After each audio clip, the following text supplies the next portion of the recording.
Bismillahirrahmanirrahim. Assalamualaikum warahmatullahi wabarakatuh. Alhamdulillahirabbil alamin, hamdan na'imin, hamdan syakirin, hamdan yuafi ni'amahu wa yukafi'u majidah, amma ba'd. Semoga teman-teman dalam keadaan sehat. Kali ini kita akan membahas topik tentang aplikasi diferensial, konsep elastisitas.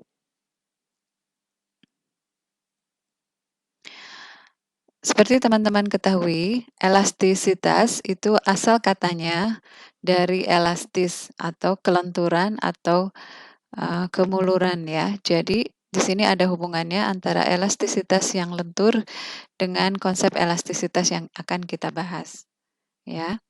Elastisitas juga adalah salah satu bahasan dari aplikasi turunan yang telah kita pelajari sebelumnya atau diferensial ya. Di mana biasanya rumus elastisitas menggunakan turunan pertama dari fungsi permintaan. Ada beberapa jenis elastisitas yang akan kita pelajari. Yang pertama adalah elastisitas permintaan, kemudian elastisitas penawaran. Ini sama-sama mengukur pengaruh perubahan harga ya terhadap perubahan jumlah permintaan dan penawaran. Ya, tergantung dari apa yang ingin kita ukur ya, bisa permintaan atau penawaran. Nah, kemudian berikutnya adalah elastisitas pendapatan. Di sini mengukur perubahan pendapatan terhadap perubahan jumlah permintaan suatu barang, ya. Nah, kemudian ada lagi elastisitas silang, yakni dia mengukur pengaruh perubahan harga terhadap perubahan permintaan harga barang yang terkait gitu ya, baik itu barang substitusi maupun komplementer. Nah, dalam video kali ini juga kita akan nanti membahas bagaimana memaknai nilai elastisitas ya, bagaimana cara membacanya. Kemudian ada juga latihan soal-soalnya ya. Baik, kita lanjut ke elastisitas permintaan. Nah, didefinisikan sebagai koefisien yang menjelaskan besarnya perubahan jumlah barang yang diminta akibat adanya perubahan harga. Ya. Jika fungsi permintaan dinyatakan dengan Q D gitu ya, maka elastisitas ini ya. Nah, ini adalah rumus elastisitas yang umum. Persen perubahan Q D terhadap perubahan harga gitu ya. Atau rumus ininya nih, rumus ujungnya kita lihat nih. Turunan pertama fungsi Q dikali P dibagi Q ya, atau delta QD per delta P dikali P per Q. Nah, ini adalah rumus umum yang diketahui ya, yang dipakai. Nah, nanti tergantung soalnya, nanti ada juga trik-trik mengerjakan soalnya. Jadi rumus apa yang dipakai tergantung dari jenis soalnya ya. Nah, jadi teman-teman harus selalu ingat bahwa dalam ekonomi ya,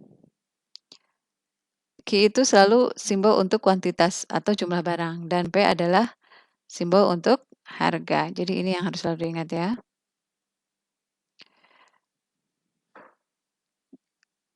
Jadi dari awal kita sudah mempelajari tentang P dan Q ya. P adalah untuk price atau harga dan Q adalah quantity atau jumlah barang.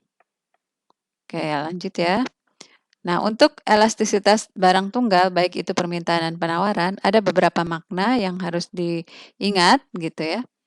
Yang pertama, jika nilai koefisien E-nya atau elastisitasnya lebih dari 1, maka dia disebut dengan barang elastis. Kurang dari 1 inelastis, sama dengan 1 uniter. Kemudian sama dengan 0 inelastis sempurna, dan jika E-nya tidak terhingga maka elastis sempurna. Gitu ya. Makna-maknanya bisa teman-teman baca nanti ya. Nah, mungkin saya bahas satu nih. Misalnya untuk barang-barang yang elastis itu contohnya seperti apa gitu ya. Jadi untuk barang yang permintaannya elastis gitu ya, di situ disebutkan bahwa hal ini berarti konsumen peka terhadap perubahan harga barang, ya. Jadi perubahan harga barang sebesar 1% akan menyebabkan terjadinya perubahan jumlah yang diminta lebih dari 1%. Nah, barang-barang yang elastis ini misalnya seperti barang yang mempunyai pengganti, ya, atau substitusi, dan barang elektronik atau barang mewah, barang elektronik yang besar ya, dan barang mewah gitu ya. Jadi bisa kita simpulkan bahwa untuk barang mewah, kemudian barang yang mempunyai substitusi ini, kalau misalnya dia terdapat kenaikan atau penurunan harga 1% saja, maka dia akan bisa apa namanya, jumlah permintaannya akan naik atau turun lebih dari 1% gitu ya. Untuk barang-barang yang inelastis, ini contohnya adalah barang pokok, barang kebutuhan pokok ya. Di sini berarti untuk barang yang inelastis, konsumen kurang peka terhadap perubahan harga ya. Artinya meskipun harga naik atau turun, masyarakat akan tetap membelinya, seperti itu. Nah, untuk yang lain nanti dibaca ya, agar kita bisa menghemat waktu karena materinya masih banyak. Oke, kemudian kita ke untuk elastisitas permintaan ya, cara memaknainya ya. Bagaimana cara memaknainya? Tadi ya, kita harus tahu cara memaknainya. Elastisitas permintaan kan dia menganalisis hubungan antara perubahan harga terhadap perubahan jumlah barang ya. Jadi untuk elastisitas permintaan dia bacanya itu negatif gitu ya. Bacanya itu terbalik ya. Untuk kasus permintaan harga dan jumlah berbanding terbalik ya. Jadi perhatikan kesimpulan yang harus diambil ya. Misalnya ini, elastisitas permintaan itu sebesar 2,5%. Artinya jika harga naik 1%, maka jumlah yang diminta akan turun 2,5% gitu ya. Jadi ini hubungannya terbalik atau kalau harga naik 1 kali maka jumlah barang diminta turun 2,5 kali. Kalau E-nya sama dengan 2,5 ya. Nah, kemudian jika harga yang didapat nilainya negatif, maka nilai diabsolutkan atau dianggap positif, gitu ya. Nah, sebaliknya untuk elastisitas penawaran, maka harga dan jumlah itu berbanding lurus, ya. Jadi perhatikan kesimpulan yang diambil. Misal elastisitas penawaran E sama dengan 2,5. Artinya jika harga naik sebesar 1%, maka jumlah yang ditawarkan juga akan naik 2,5%. Jadi naik dan naik gitu ya. Kalau yang tadi kan permintaan naik, harga naik, maka jumlah yang diminta turun. Harga turun, jumlah yang diminta naik, itu berbanding terbalik. Kalau penawaran, harga naik, maka jumlah yang ditawarkan juga naik. Ya, seperti itu. Oke, kita lanjut ke, nah ini, ke bagaimana tips mencari rumus yang tepat sesuai soalnya, ya. Jadi rumus umumnya itu kan seperti ini ya, elastisitas tuh rumus umumnya seperti ini. Nah, yang ini. E sama dengan delta Q per delta P, atau tadi ya, turunan pertama dari fungsi Q dikali P1 per Q1, ya, atau P per Q, ya. Jadi ini dia bersilangan, Q, Q, P, dan P gitu ya. Ini Q kan di sini Q. Di sini P, di sini P ya. Oke, ini umum. Rumus yang umum ini digunakan apabila terjadi perubahan data, perubahan harga dan jumlah. Oke. Rumus berikutnya bisa dipakai yang ini, ya. E sama dengan turunan dari fungsi Q, turunan pertama ya, atau Q aksen dikali P per Q. Oke. Digunakan apabila soal dinyatakan dalam bentuk fungsi Q. Elastisitas dihitung pada kondisi harga dan jumlah tertentu. Oke. Maka ini rumusnya yang ini ya, Q aksen dikali P per Q. Atau bisa juga dicari E sama dengan B, koefisien B ya, koefisien ininya nih. Nah, B itu yang ini, koefisien yang menempel pada variabel P-nya. BP per Q. ya. Atau bisa rumus yang ini, yang E sama dengan P dibagi P dikurang A, ya. Nah, ini digunakan apabila soal dinyatakan dalam bentuk fungsi harga, ya, yang ini ya. Kalau misalnya fungsinya dalam bentuk P sekian-sekian, nah itu digunakan yang ini, yang apa namanya, yang rumus terakhir ini. Oke, baik kita ke contoh soal. Ini. Diketahui fungsi permintaan PD sama dengan 100 min setengah Q. Jika jumlah yang diminta berubah dari 20 menjadi 30, maka berapa besar koefisien elastisitasnya? Nih ya. Ini ada pilihannya ya, A 1/5, setengah, 9, 10, atau 15. Oke. Tadi kita ingat-ingat rumus. Kalau di sini ya, terjadi perubahan data nih atau perubahan harga dan jumlah ya, maka yang ini berarti yang kita pakai, rumus yang ini. Ya. Oke, perhatikan. Kita lihat dulu perubahan harganya di mana, perubahan jumlah apa yang di sini yang diketahui, itu perubahan jumlah yang diminta atau Q dari 30 menjadi 20 menjadi 30. Oke, ini diketahuinya kan ya. Q1 sama dengan 20. Q2 sama dengan 30. Maka delta Q-nya diketahui kan, perubahan harganya delta Q itu berarti 30 dikurang 20 sama dengan 10. Oke.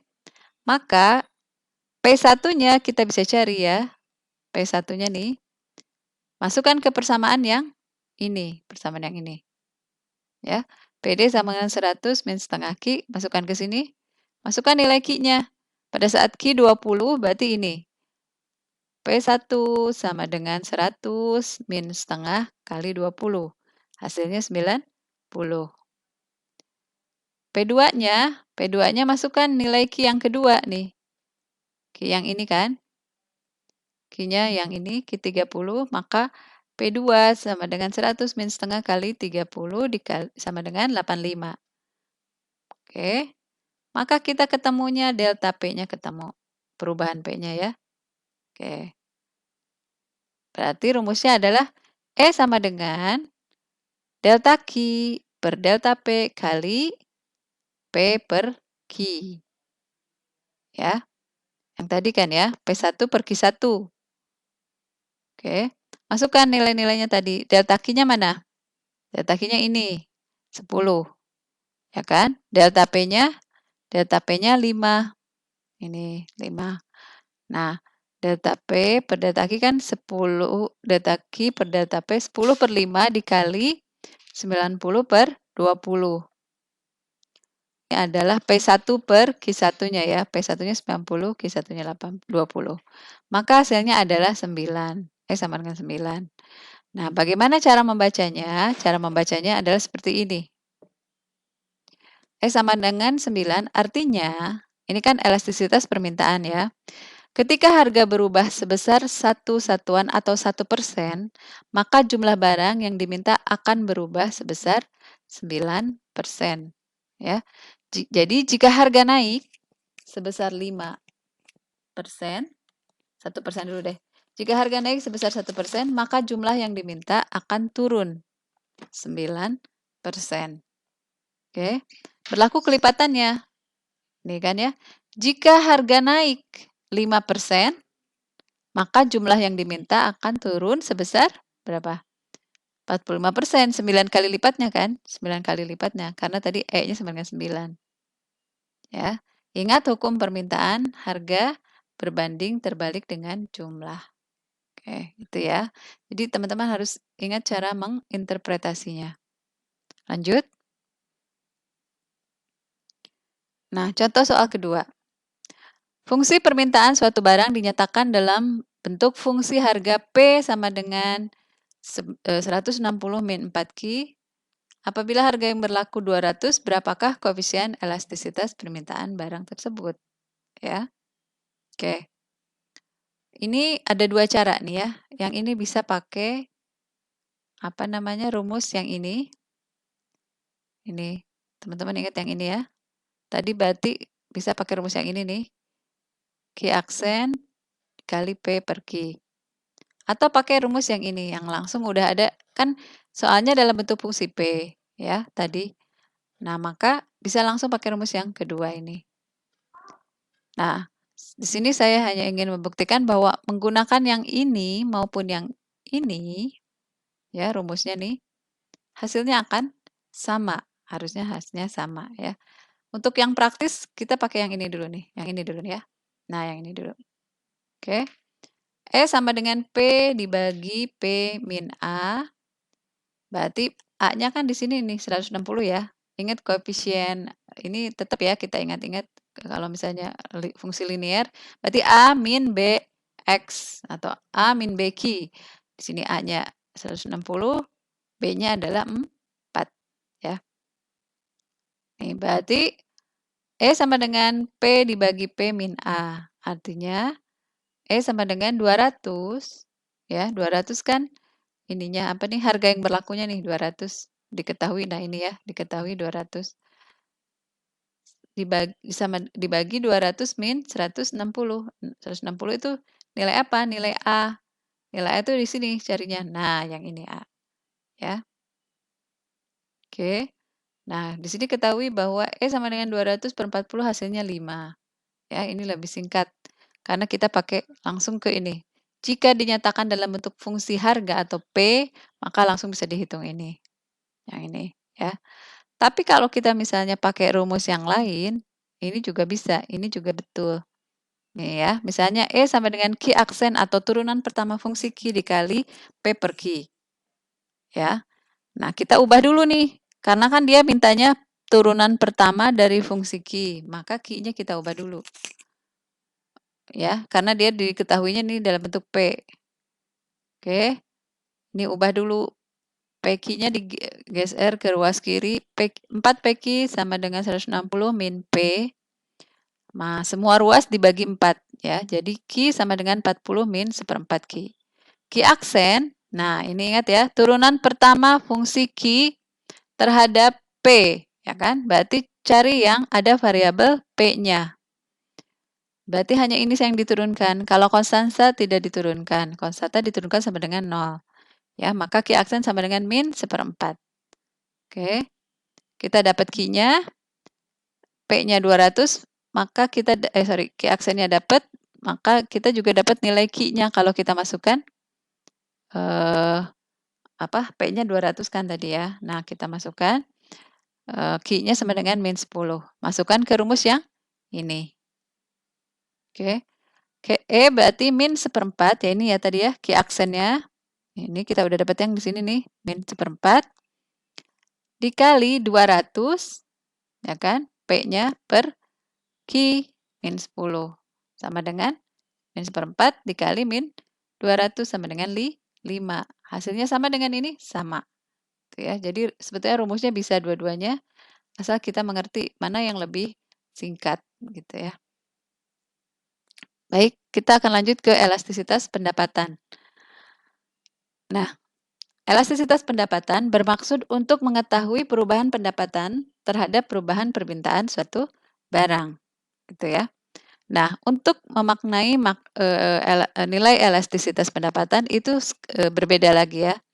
Nah, rumusnya dulu. Rumusnya adalah ini. E sama dengan delta Q per delta I, karena ini I-nya itu income ya, pendapatan kan. Ini kan perubahan pendapatan, income, terhadap perubahan permintaan, jumlah suatu barang. Ya, oke. Maka kita simbolkan I-nya dengan income-nya dengan I ya, pendapatannya dengan I. Oke, delta Q per delta I dikali I per Q ya. Jadi ini sebetulnya rumus elastisitas itu selalu begini, silang ya. Delta Q per I, ini Q-nya ketemu di silangnya gitu ya. Yang ini juga delta I, yang ini I-nya. Oke, ini rumusnya. Kemudian, nah ini untuk memaknainya ada beberapa makna yang beda dengan elastisitas permintaan tadi ya. Misalnya ini, E lebih dari 1, ini maksudnya 1 ya, dapat diartikan sebagai barang mewah gitu ya. Kalau E-nya kurang dari 1 tapi positif, maka dia diartikan sebagai barang kebutuhan pokok atau barang normal. Nah, jika E negatif, diartikan sebagai barang inferior. Jadi berbeda dengan elastisitas permintaan tadi. Kalau elastisitas permintaan tadi dia tidak ada nilai negatif, jadi diabsolutkan. Nah, untuk elastisitas pendapatan, dia ada nilai negatif, positif, dan dia berbeda arti, ya. Jadi ini untuk melihat apakah barang tersebut sebagai barang mewah, barang pokok, atau barang inferior, ya. Negatif artinya kalau barang mewah ya jelas ya. Jadi kalau misalnya pendapatannya naik, maka dia cenderung untuk membeli barang mewah tersebut, ya kan. Nah, kalau yang barang pokok pendapatannya naik sebetulnya cenderung tidak berubah karena kan barang pokok. Jadi, walaupun pendapatan kita naik, misalnya kita tidak cenderung membeli beras lebih banyak karena barang pokok itu biasanya memang sudah fix gitu ya, kebutuhan kita tidak terlalu banyak berubah. Nah, kalau negatif justru ini barang yang ditinggalkan ya, inferior. Misalnya seperti ini contoh ekstrimnya. Misalnya, sendal jepit misalnya gitu ya. Kita tidak membeli sendal jepit bila kita mampu membeli sendal, apa ya, homey pad misalnya gitu ya. Nah, maka pada saat kita pendapatan kita naik, barang itu ditinggalkan gitu, itu barang inferior. Ya itu contohnya salah satunya tadi ya, misalnya kita tidak kita meninggalkan barang yang kualitasnya lebih rendah, untuk, apa namanya, membeli barang yang kualitasnya lebih tinggi, ya. Oke, contoh soal untuk elastisitas pendapatan, ya. Misal gini, pada saat pendapatan per bulan sebesar 10.000 sejuta, Anton membeli sate sebanyak 4 kali, ya. Nah, tahun berikutnya ada kenaikan pendapatan menjadi 1.500.000. Nah, ternyata Anton membeli sate sebanyak 10 kali. Nah, berapakah elastisitas pendapatannya? Ya, dan apa maknanya? Gitu ya. Nah, kita masukkan ke rumus tadi delta Q per delta I, yang ini ya rumusnya, dikali I per Q, ya. Delta Q-nya kita berarti melihat perubahan apanya? Perubahan makan satenya tadi ya, dari 4 kali ke 10. Ya, berarti 10 min 4 sama dengan 6. Delta I-nya perubahan pendapatannya, 1.500.000 dikurangi 1.000.000 sama dengan 500.000. Nah, I yang awalnya nih, I1 dan Q1. I awalnya 1.000.000, Q awalnya 4. Ya. Masukkan ke rumus, ini sama dengan 6 per 500.000 dikali 1.000.000 per 4. Ya. Hasilnya adalah nilainya 3. Ya. Jadi, kita bisa memaknai sate bagi Anton, gitu ya. Kalau E-nya sama dengan 3, maka sate merupakan barang superior atau barang mewah bagi Anton. Karena dia begitu naik pendapatan, maka dia membeli lebih banyak. Ya, ini tadi ya maknanya. E lebih dari 1 dapat diartikan bahwa barang tersebut barang mewah. Oke, lanjut. Berikutnya adalah elastisitas silang. Ya. Elastisitas silang adalah ukuran dari respon permintaan barang ketika harga barang terkait itu berubah. Barang terkait yang dimaksud ini adalah barang pengganti atau barang pelengkap. Barang pengganti atau substitusi adalah barang yang bisa menggantikan fungsi barang yang kita ukur. Barang pelengkap adalah barang yang melengkapi, gitu ya. Kalau barang substitusi misalnya gula dengan gula Jawa dengan gula merah misalnya, gula pasir dengan gula Jawa misalnya, saling menggantikan, atau gula pasir dengan gula batu. Nah, kalau barang pelengkap itu misalnya teh dengan gula atau kopi dengan gula, ya kan? Nah, itu kalau misalnya ada nilai elastisitas silangnya berarti bisa salah satu, dia bisa sebagai barang pengganti atau barang pelengkap ya. Jadi rumusnya adalah seperti ini. Elastisitas silang adalah elastisitas silang barang X terhadap Y, ini ya, EXY itu barang X, X terhadap Y, itu sama dengan delta X, delta QX dibagi delta PY dikali PY bagi QX. Ini rumusnya ya. Nah, maknanya ya, ini beda dengan elastisitas pendapatan. Berarti kita harus memaknainya beda lagi. Ya. jika nilai elastisitasnya adalah positif, maka barang itu adalah barang substitusi atau barang pengganti. Jika elastisitasnya negatif, maka barang tersebut adalah barang komplementer. Oke. Berikut adalah contoh soalnya. Nah, diketahui ini ya, perubahan harga gula pasir, gula Jawa, dan gula batu. Nah, ini ingin diketahui apa? Diketahui hitunglah tingkat elastisitas silang antara gula pasir dan gula Jawa. Ya, dari data tersebut. Ini ya. Ini gula pasir, gula Jawa, gula batu. Semester 1, perubahan P dan Q-nya ini diketahui. Ini ya, ini untuk semester 1, ini semester 2. Oke. Nah, tadi diminta adalah tingkat elastisitas gula pasir terhadap gula Jawa, ya.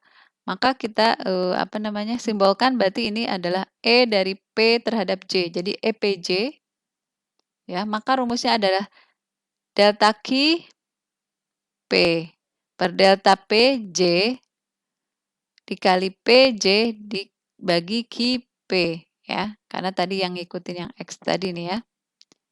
Nah, yang ini ya. Kalau misalnya delta X terhadap Y, maka dia QX, di sini QX, nah ya, delta PY kali P. Jadi silang ya kalau elastisitas itu rumusnya ya. Nah, setelah diketahui, dihitung ya, nanti teman-teman bisa mencoba sendiri di